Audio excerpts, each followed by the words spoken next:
एक सेकेंड रुक जाओ।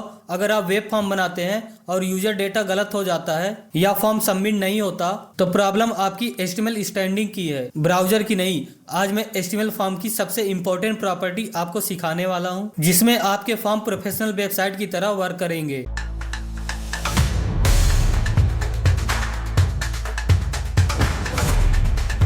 नमस्कार डेवलपर, मैं हूं नितिन केसरवानी। आज हम HTML फॉर्म को जीरो से लेकर एडवांस लेवल तक समझेंगे। आपको यहाँ सारे फॉर्म एट्रीब्यूट्स, सारे इनपुट टाइप्स, सारे features step by step example के साथ मिलेंगे। So without wasting time let's begin. सबसे पहले मैं अपना IDE ओपन कर लेता हूँ, इसको कर दूंगा रिमूव। अब हम बेसिक HTML लिखेंगे तो कुछ इस तरह से हम लिखेंगे और मैं यहाँ कर देता हूँ फॉर्म। इसके बाद हम आ जाएंगे बॉडी टैग के अंदर। अब हम यहाँ एक फॉर्म क्रिएट करेंगे, तो सबसे पहले मैं फॉर्म क्रिएट कर लेता हूँ, उसके बाद मैं सभी वैल्यू का एक्सप्लेनेशन दूंगा, ठीक है। तो फॉर्म क्रिएट करने के लिए सबसे पहले हम यूज़ करते हैं फॉर्म टैग का। तो इस तरह से लिखेंगे फॉर्म और इसको कर देंगे क्लोज। अब जो भी इनपुट हम लिखेंगे वो सब फॉर्म के अंदर ही होंगे। हम फॉर्म को डिटेल में समझने वाले हैं, ये केवल बेसिक फॉर्म नहीं है, फुल डिटेल में होगा, ठीक है। तो मैं यहाँ फॉर्म के आगे लिखूँगा एक्शन, और एक्शन हम रखेंगे submit.php, और हम यहाँ कर देंगे मेथड पोस्ट।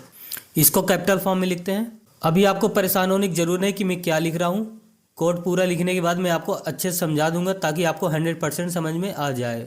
इसके बाद हम लिखेंगे ऑटो कंप्लीट और इसको कर देंगे ऑन, और इसके बाद हम लिखेंगे इंक टाइप, तो इसको कर देंगे मल्टी पार्ट या फॉर्म डेटा। अब हम सबसे पहले लेबल बनाएंगे, तो मैं यहाँ लिखूंगा लेबल और लेबल को कर देंगे क्लोज। और लेबल किस चीज़ के लिए हम बना रहे हैं, तो हम यहाँ लिखेंगे फॉर यूजर नेम।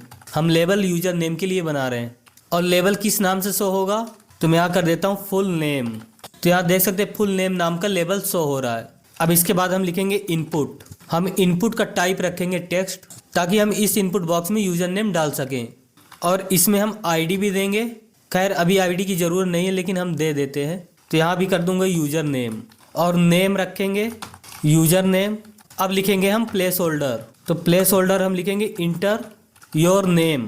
तो यहाँ देख सकते हैं इनपुट बॉक्स के अंदर हमारा प्लेस होल्डर शो हो रहा है, इंटर योर नेम। तो यहाँ हम इस तरह से नेम लिख सकते हैं, ठीक है। अब एक दूसरा लेबल और इनपुट बॉक्स बनाएंगे ईमेल के लिए। तो सबसे पहले मैं यहाँ एक लेबल बनाऊंगा, और लेबल फॉर होगा ईमेल के लिए, और लेबल को हम कर देंगे क्लोज, और यहाँ सिंपल से लिख देंगे ईमेल। अब लेबल के जस्ट नीचे आप यहाँ देख सकते हैं लेबल हमारा इनपुट बॉक्स के आगे शो हो रहा है। तो इसको नीचे शो कराने के लिए हम यूज़ करेंगे यहाँ BR टैग का। BR का मतलब होता है लाइन ब्रेक। अब देख सकते हैं ईमेल हमारा नीचे शो हो रहा है। एक चीज़ और, यहाँ हम यूज़र वाले इनपुट बॉक्स में लिखेंगे लास्ट में रिक्वायर्ड। रिक्वायर्ड क्यों लिख रहे हैं, ताकि अगर कोई भी यूज़र फॉर्म फिल कर रहा है तो वो यूज़र को एम्प्टी ना छोड़े, इसलिए यहाँ हम रिक्वायर्ड लिखेंगे। मतलब हम जो भी इनपुट यूज़र से चाहते हैं कि ज़रूर फिल करें, तो उसके आगे हम लिखेंगे रिक्वायर्ड। अब इसके बाद हम इनपुट बनाएंगे ईमेल के लिए, तो मैं यहाँ लिखूंगा इनपुट। इनपुट टाइप होगा इस बार ईमेल, और इसकी ID भी देंगे हम ईमेल, और नेम भी देंगे ईमेल, और यहाँ भी हम प्लेस होल्डर यूज़ करेंगे, और यहाँ हम लिखेंगे इंटर योर ईमेल, और इसके आगे हम यूज़ करेंगे रिक्वायर्ड। मतलब ये फिल करना ज़रूरी है। तो यहाँ देख सकते हैं ईमेल के जस्ट आगे इनपुट बॉक्स हो रहा है, तो इसको भी नीचे हमें दिखाना है, तो हम यहाँ कर देंगे BR का यूज। अब हमारा फॉर्म सही से शो हो रहा है, ठीक है। अब हम एज के लिए बना लेते हैं। तो सबसे पहले हम यूज़ करेंगे लेबल का। मैं यहाँ लिखूँगा लेबल फॉर एज, और यहाँ लिखूँगा एज। यहाँ यूज़ कर देता हूँ BR टैग का। इसके बाद हम इनपुट बनाएंगे, तो मैं यहाँ लिखूँगा इनपुट टाइप नंबर, ID देंगे एज नाम का, नेम भी होगा एज नाम का, मिनिमम वैल्यू होगी 1, तो हम यहाँ कर देंगे min 1, और मैक्सिमम वैल्यू होगी 100, तो हम यहाँ कर देंगे मैक्स 100। यहाँ हम भी यूज़ करेंगे BR टैग का। अब एज नीचे शो हो रहा है। अब आप यहाँ देख सकते हैं हमने लिखा min 1 मैक्स 100, तो हमने इनपुट बनाया नंबर टाइप का। तो यहाँ देख सकते हैं यहाँ 2 बटन दिख रहा है, तो इससे हम नंबर इंक्रीमेंट या डिक्रीमेंट कर सकते हैं। मिनिमम 1 होगा, इससे कम में नहीं होगा, ठीक है, क्योंकि हमने मिनिमम 1 दिया हुआ है, और मैक्सिमम होगा 100। अगर मैं यहाँ कर देता हूँ मैनुअली 100, तो देख सकते हैं अब ये इससे आगे नंबर इंक्रीमेंट नहीं होगा। यहाँ भी मैं यूज़ कर देता हूँ BR टैग का। अब मैं नेक्स्ट बनाऊँगा जेंडर के लिए, तो मैं यहाँ सबसे पहले एक लेबल लिखता हूँ, लेबल फॉर जेंडर, और यहाँ कर देता हूँ जेंडर। इसके बाद हम लिखेंगे यहाँ BR टैग, ताकि लाइन ब्रेक होती रहे। अब यहाँ इनपुट यूज करेंगे तो मैं यहाँ लिखूंगा इनपुट, और इनपुट टाइप होगा रेडियो बटन। तो रेडियो बटन कुछ इस तरह से होता है, सर्कल। इसमें हम क्लिक करेंगे तो सिलेक्ट होगा और बाकी सभी रेडियो बटन डीसेलेक्ट हो जाएंगे। मतलब वन टाइम में केवल एक ही बटन सिलेक्ट कर सकते हैं, क्योंकि ऐसा तो होता नहीं, कोई पर्सन मेल भी हो फीमेल भी हो, तो इसलिए हम यहाँ यूज करते हैं जेंडर में रेडियो बटन। तो यहाँ मैं नेम भी कर देता हूँ जेंडर, और यहाँ कर देता हूँ वैल्यू मेल, और इसको बाय डिफ़ॉल्ट कर देता हूँ चेक्ड, और इसके आगे मैं लिख देता हूँ मेल, ताकि हमें पता चले कि ये रेडियो बटन मेल के लिए है। अब इसको मैं कर लेता हूँ कॉपी, और जस्ट इसके नीचे कर दूंगा पेस्ट। यहाँ कर दूंगा फीमेल, और यहाँ चेक्ड हटा देता हूँ, क्योंकि वन टाइम में एक ही बटन चेक्ड हो सकता है। अब मान लीजिए कोई फ़ोटो अपलोड करना चाहते हैं फॉर्म के थ्रू, तो हम उसके लिए बनाएंगे। तो सबसे पहले मैं एक लेबल लिखता हूँ, लेबल को कर देंगे क्लोज। अगर आप फॉर नहीं लिखना चाहते हैं तो कोई बात नहीं, ऐसे भी लिख सकते हैं लेबल, और इसके अंदर हम देंगे लेबल का नाम। तो लेबल किस लिए? Upload photo. और इसके बाद हम लिखेंगे इनपुट में, इनपुट टाइप होगा हमारा फाइल, और नेम में हम दे देंगे फ़ोटो। यहाँ आईडी भी दे सकते हैं फ़ोटो नाम की, और यहाँ मैं लास्ट में लिख देता हूँ मल्टीपल। तो यहाँ देख सकते हैं फ़ोटो चूज करने का ऑप्शन हमें मिल रहा है। अगर हम यहाँ क्लिक करेंगे तो यहाँ देख सकते हैं हमारा फाइल ओपन हो रहा है। यहाँ से हम कोई भी इमेज सिलेक्ट कर सकते हैं, जैसे कि मैं ये वाला बैनर सिलेक्ट कर लेता हूँ। तो यहाँ देख सकते हैं बैनर का नाम आ रहा है, बैनर 23.png। अब इसके बाद मैं यहाँ यूज़ करूँगा BR टैग का। अब हम बनाएंगे टेक्स्ट एरिया, ताकि हम कोई भी बड़ा सा डिस्क्रिप्शन लिख सकें। तो इसके लिए भी हम लेबल बना लेंगे। तो मैं यहाँ लिखूँगा लेबल टेक्स्ट एरिया, यहाँ लेबल कर देंगे क्लोज।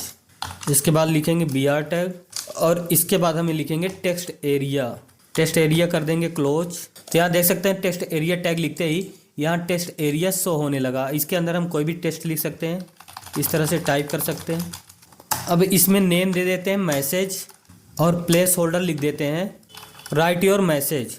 तो यहाँ देख सकते हैं प्लेस होल्डर शो हो रहा है राइट योर मैसेज। अब इसके बाद हम एक सबमिट बटन बनाएंगे। तो इससे पहले मैं यहाँ कर देता हूँ BR टैग। अब बटन बनाने के लिए हम सिंपल से लिखेंगे बटन, टाइप इसका रखेंगे सबमिट, और बटन का नाम भी दे देंगे सबमिट। तो यहाँ देख सकते हैं एक सबमिट नाम का बटन शो हो रहा है। तो ये देख सकते हैं हमारा फॉर्म बनकर रेडी हो चुका है। अब इस फॉर्म को हम डिटेल में समझेंगे कि कौन सा वैल्यू क्यों यूज हो रहा है। तो यहाँ देख सकते हैं हमने लिखा एक्शन इक्वल टू submit.php। तो एक्शन बेसिकली इसलिए होता है कि फॉर्म सबमिट होने के बाद डेटा किस पेज पर सेंड होगा।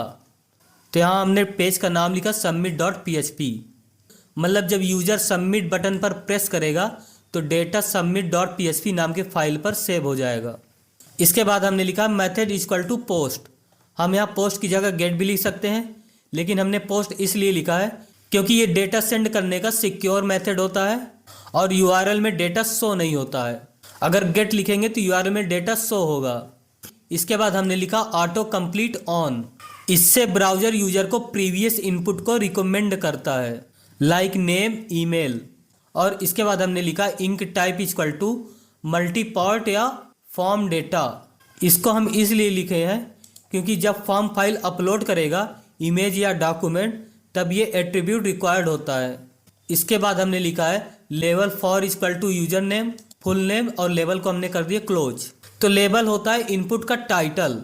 मतलब जैसे हमने यहाँ एक इनपुट दिया टेस्ट नाम का, तो इसका टाइटल जो होता है हम उसको लेबल के अंदर लिखते हैं।